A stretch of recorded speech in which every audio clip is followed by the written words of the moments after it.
Welcome to Business Line's State of the Economy podcast, where you will find insight, analysis, and the story behind the numbers.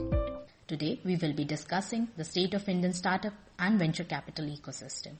The macroeconomic conditions have made it difficult for Indian startups to secure funding, with private equity and VC investments declining by 63% year-on-year in January 2023. To navigate this funding crunch, startups have had to resort to cost-cutting measures like shutting down business verticals, employee layoffs, and much more. Further, as VCs adopted a more cautious approach, several cases of corporate governance have been found at venture-funded startups. To delve deeper into these topics, we have with us Arun Natrajan, the founder of Venture Intelligence, a private market intelligence company. Welcome, Arun, and thank you for joining us. Hi there. Arun, why don't you start with giving us an overview of the startup funding activity in the month of February as compared to the last month, January, and also if you could compare it with the last year.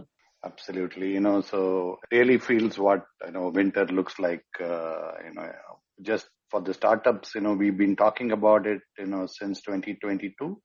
It's really hit home in 2023, especially when you start comparing the month-on-month data to the previous year, right? So we're talking about 42 investments, venture-type investments that happened in February of this year, and about $536 million worth of it. This is like 30% down in both volume and value terms compared to the immediate previous month, January 23. And it looks like, a light and day comparison when we go back to Feb 22, when it was actually, we saw 100 plus deals, 123, and, the amount is just phenomenal. $4 billion got invested. That was absolutely the peak, and that was just before, everything fell apart. And February 22 is the time that we saw deals of, huge 300 million, 200 million, almost, seeming like a cakewalk. Clearly winter is here, and, it looks like for a few more months to come, at least, the comparisons will look quite bleak. Right. So have the mega $100 million rounds have also reduced? Like, did you see anything you would like to highlight on those front? So again, the real drop off is in the mega deal segment. It is just one investment, this month of February, that went to Fresh to Home, which, saw $100 million plus, Series D round, led by Amazon and, participation from the Abu Dhabi government's investment arm. And that's the kind of, fall off. And this is something, if you just go back to 2022, so the entire unicorn phenomenon, at least half a dozen companies would have gotten funded this variety, right? So that's the kind of fall off, but it's good to see, just to look at these exceptions, we are still seeing quite large transactions happen in spaces, vertical e-commerce. Fresh to Home is in the fish and meat, delivery space. And so also, the enterprise software and SaaS segments have seen, kind of not 100 million, but $50 million deals in two cases. Axel Data is one of them. And then you saw another company in the chatbot space, getting that kind of capital. These are, of course, cross-border companies, given the way India-US SaaS operates. And then we continue to see, interest in, spaces like fintech, for example. We saw Minto, which is in the B2B payment space, raised $20 million. Again, very strategic investor in the form of PayPal, HDFC, and so on. And then, even EdTech, it's not fallen off. We saw a coding education company in Hyderabad-based Next Wave raised $33 million by Greater Pacific, which is more of a private equity player, typically, coming and doing a $33 million round. So it's not as if all big deals have dried up, but the mega variety, $100 million have clearly trickled down to, once in a month. That's really very, very different from the days of 2021 and even the early part of 22. Arun, also, is there an impact on the early stage rounds? How are the early stage startups faring?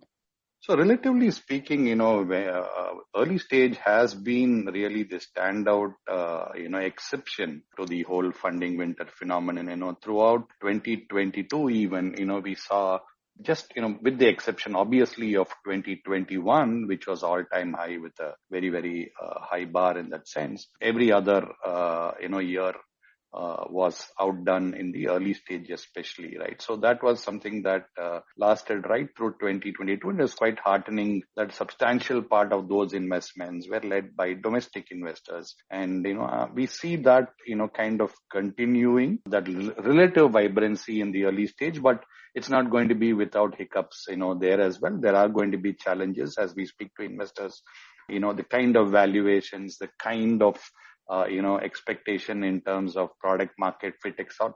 All of these are going to the bar is going to go up in terms of the experience of the investors as well.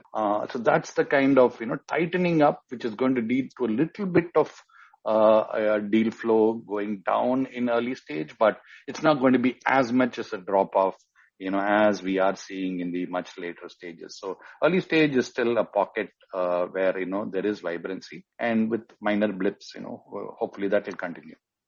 Got it. Also, would you talk about the M&A space? Are you seeing more acquisitions happening in this, funding winter? As funding tightens overall, we are going to see, some of these startups, either look out for acquisitions or merging, via equity swaps with other companies to kind of bulk up and, kind of have that much more cash and runway, for example. So those are all, typical phenomenon of a funding cycle downturn, and we are already seeing some signs of that happen for multiple reasons. Funding is one of them. So we are seeing, for example, in fintech, few deals happen that way. There it's not funding plus, quite a few regulatory clampdowns have happened, as especially in the lending space. It's kind of changing hands to stronger folks. People who have an NBFC license, etc., are going out and acquiring some companies which have some momentum but are kind of stuck in terms of onboarding new users. So fintech is seeing, and naturally, D2C e-commerce, we are hearing that, strategic acquisitions are either already happening or, kind of likely to see. We are seeing, players like ITC and even these roll-up, kind of companies in that space like Goat Brands, Mensa, etc. They will kind of be that much more aggressive in terms of rolling up some of these smaller brands. It's a good time for them from a valuations perspective as well. Any specific numbers you could give for the last month in terms of M&A? Sure. So we've at least seen, in the last 2 months, 10 deals, 4 of which, happened in just February. So like I mentioned, in terms of fintech, we saw Lending Cart acquired another lending company called Upwards. And, we saw, for example, in the previous month, Ambit come and, acquire a company called SME Corner. So that's in the fintech space. In the D2C space, we saw, of course, ITC acquire Yoga Bars. And then we saw, Goat Brands come and acquire, Chumbak Design. So that's the kind of, space. So obviously, as we know, fintech and, e-commerce were the most funded sectors in the last 2 years, minus, of course, EdTech, which was a COVID beneficiary. And it has its own challenges now. But, we are going to see some of the consolidation happen in exactly these sectors, which, got overfunded in the 21 time frame. And now some of those brands are going to realize that, they have to kind of consolidate to survive and grow. Arun, so I was going through some of your recent interviews, and you have mentioned that layoffs and corporate governance issues in startups are bigger issues than funding winter. Would you like to expand on this thought? What kind of impact these layoffs and corporate governance issues could have? The key thing about venture, it's a cyclical phenomenon. There is no kind of doubting that, this is an industry which will go through its cycles. And we have seen that in 2008, 2015, 16, and so on. But what is kind of different this time around is some of these the corporate governance issues that have come out of the woodwork, in the last few months. The names are well known. This is a big eyebrow raiser.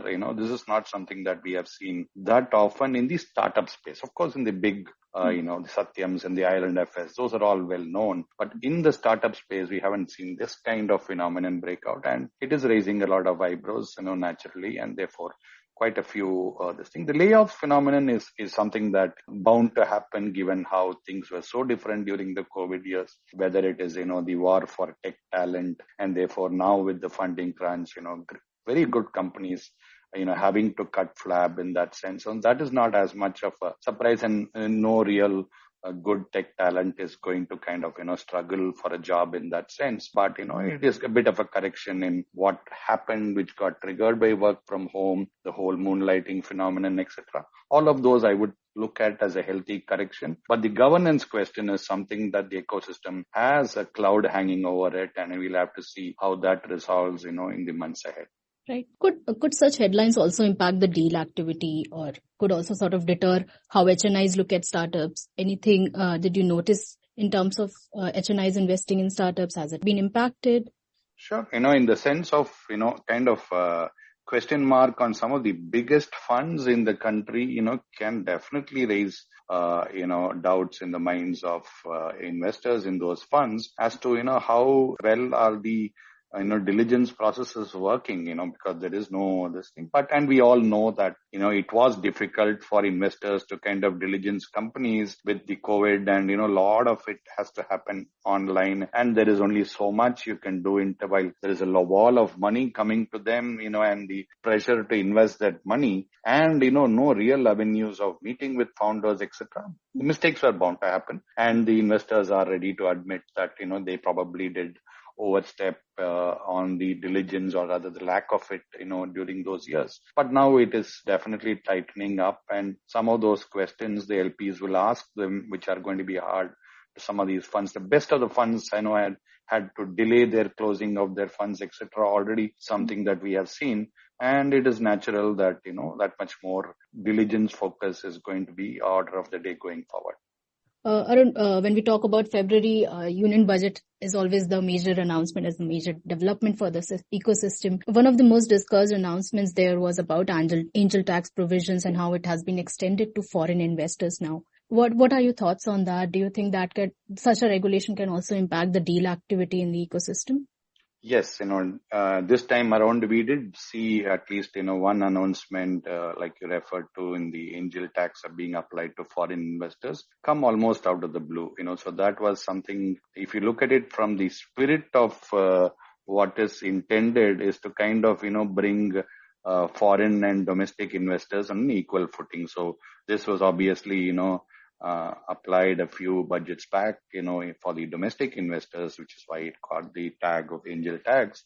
And, in the demand for equal treatment between domestic and foreign investors, some unintended consequences of, kind of cropped up. So we speak to some lawyers and tax experts, and apparently they've been, inundated with lots of queries from their venture capital, private equity kind of customers as to how this would apply. Would it look at case by case? And the ink, clearly the budget is just out, and there is dialogue with the government to the extent they understand. The ink has not dried out on that. But some of the provisions, like what is being now told applies to FDI, which is what, venture capital investments will come into, apparently conflict with what the FEMA laws say. Whether it was thought through, etc., is the question. But I think, what is well appreciated is that, the government especially wants to encourage both companies and, funds to domicile in India. So that is the kind of largest spirit. But when it comes to the fine print,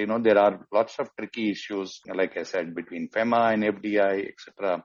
And how do we have to wait and watch? If we can, this would kind of encourage more companies like PhonePe did to kind of move from Singapore to India. Likewise, GIFT City is available for some of those funds to kind of domicile within India, some of the foreign investors. And, the government has said this would not apply to startups that are registered with Startup India, etc. So a bit of a confusion, like any new thing. And the only wish is that, if this could have been just discussed and then, debated and then, brought into the budget per se. But, the spirit is clearly, good direction wise, but, we have to see some of these unintended consequences, how they can be set right and then, adopted.